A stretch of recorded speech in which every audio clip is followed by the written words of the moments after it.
Welcome to Across the Gulf Coast, highlighting organizations, events, and people from around our local community.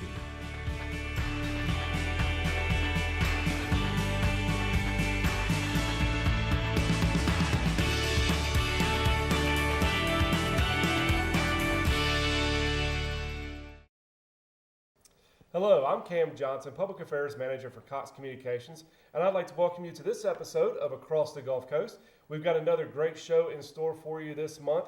We're going to talk with several different organizations about their events coming up, including the Art Gateway. We're also going to have EggFest stop by, and we're going to talk to United Way in Okaloosa County about several events they have coming up around the holidays. But as we do get into the fall, which of course we now are, there's a whole lot of festivals going on, and one of the Pillar Festival is one of the ones that everybody looks forward to every year is in downtown Pensacola, and that is, of course, the Great Gulf Coast Arts Festival. And joining me now to talk about that is Claudine Chris and Buck Mitchell from the Arts Festival. Thank you both so much for joining me today. We're excited to be here.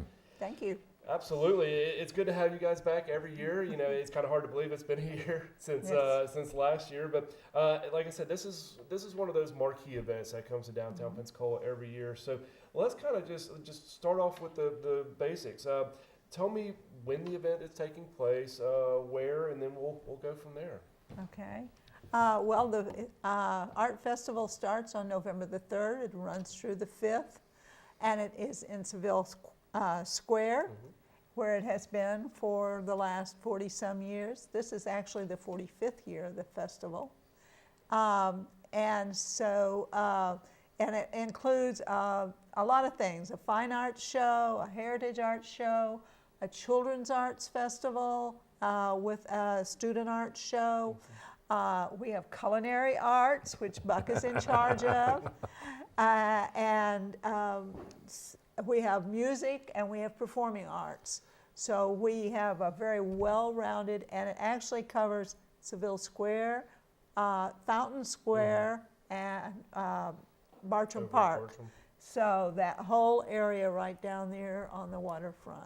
And what is the cost to get into the festival? It's free. Yeah. It's absolutely free. That's always the best cost to have. So let's talk about some of those individual art shows within the Arts Festival that you mentioned. Let's start with for lack of a better term, the vendors, the individual artists that are set up within the parks. What kind of art will people see? What kind of different varieties will people see when they come down to the festival? They'll see a little bit of everything. There's going to be, of course, oil and watercolor and acrylic paintings. There's going to be ceramics. There's going to be fiber leather. There's going to be glass art, sculpture, 3D, that type of thing. So just about anything that you can think of in the art field, that's what you'll see. So whatever your interest is, they'll have it there. Yes. We'll have about 212 artists in the fine arts part of this festival. And then there's another 55 or 56 heritage artists in the heritage arts portion.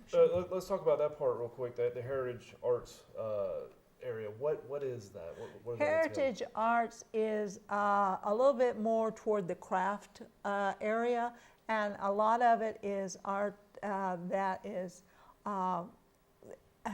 dates back many years, and a lot of the artists actually demonstrate what they do.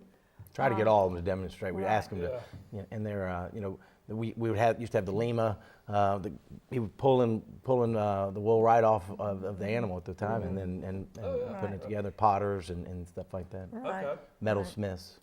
Okay. And Buck, she mentioned you're in charge of the culinary arts portion of the festival. Tell us about that. Yeah, well, the festival has many great aspects. Great art, great music, but we also have great food. So just like all the great festivals in Seville Square, and what a great venue to hold a festival. So in Fountain Park, right where the main stage is, the UWF, the music stage, we will have. So it used to be, food vendors. Well, we're really trying to make everything in the art realm. So as a committee, we've renamed it, and they have to keep reminding me because they keep saying it's not the food vendors, it's the culinary arts section. So you know, it's still it's not real hoity-toity, but you know, we have great barbecue and Greek food, and we have crepes and pastries, and mellow mushroom will be there, and of course our favorite, the chicken on a stick, and the teriyaki. So great fried rice. So good festival food and a great setting. So food, you mentioned the music, of course the arts, but also y'all mentioned the kids art. And you've got here the poster contest winners. Tell me about the kids art and you know, kind of how that's handled. You know, one of the hidden secrets kind of is our children's festival. 100% free.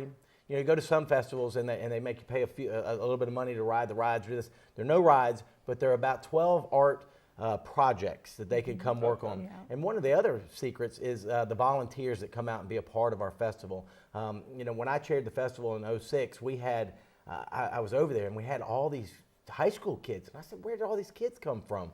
Well, they're all getting their college credits. They're all their volunteer credit for when they go off to college. So it's all, they're helping out. Bring your children. On Friday, we do a thing called Very Special Arts Day, where we bring in Santa Rosa and Escambia County special needs children. So the park is, the children's area is reserved for just them, just on Friday, Very Special Needs Day, and it's one of the, from the committee aspects, one of the highlights of our whole week. But then on Saturday and Sunday, 100% free. Both areas will open up around 10 o'clock, and we go till dark. It's you know, so don't start coming out to the festival about 3 o'clock, because on Friday and Saturday it's over at 5, and on Sunday it's over at 4. So come early, get a great parking place downtown. Make downtown your destination. I always say it's date day on Sunday. Try to bring your favorite date and make it like the park is meant to be. That's perfect. And I know we're out of time, and there's a lot that we didn't get a chance to talk about. So please go to ggaf.org to get more information about the Arts Festival. And I definitely encourage you to go downtown the first weekend in November for this great event. Buck, Claudine, thank you both so much for coming on the show today. Beautiful. Thank you very much. I wanted to talk about Stay with us when we come back. We'll be joined by the Egg Fest.